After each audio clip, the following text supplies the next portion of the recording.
2020, is being different a superpower? And how do you leverage that? I think it's a lost, I think it's not pursued in a way that it should be. I think we're all very different. Unfortunately, we've grown up in society that has told us to get in line and act like this, dress like this, do this like this, do this report like this, say this on a call. And we unknowingly just say, okay. And we live decades and decades doing that until I think we get to a certain point of our life.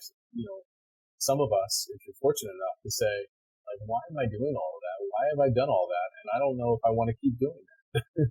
For me, there were some pivotal moments in my life that caused me to really question a lot of why I did certain things or acted certain ways. And, and I'll tell you those two pivotal times right now. And I think 2024 will be one of those life moments for me and my family. But in 2018, I was diagnosed with vitiligo, which is, if you know what that is, it's the Michael Jackson autoimmune. You lose pigment, and you essentially you lose all the pigment in your skin, and potentially could cover 80% of your body.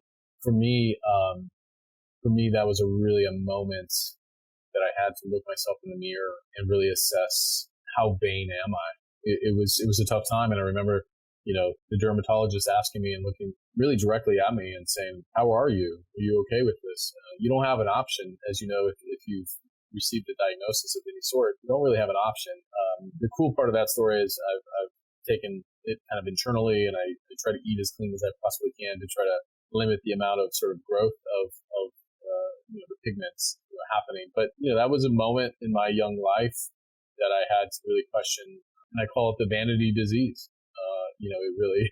It really questions a lot of things. And we live in society, like, I went down the road of, I'm going to be in boardrooms and people are going to ask me, what's wrong with that guy? And don't shake his hand and all sorts of things, because just culturally, if you don't know something or you're ignorant to something, you can sometimes even be mean about it, right? So that was my process. And then the pandemic was the other one for me that I worked through a tremendous amount of fears that I mentioned a little bit earlier.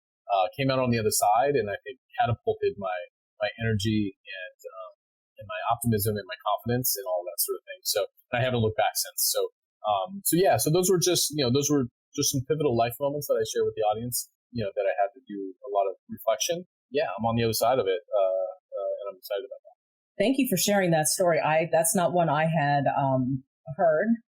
There's something to be said about our vanity. That's important to many of us. But there's also something to be said about what makes us different is also what makes us great.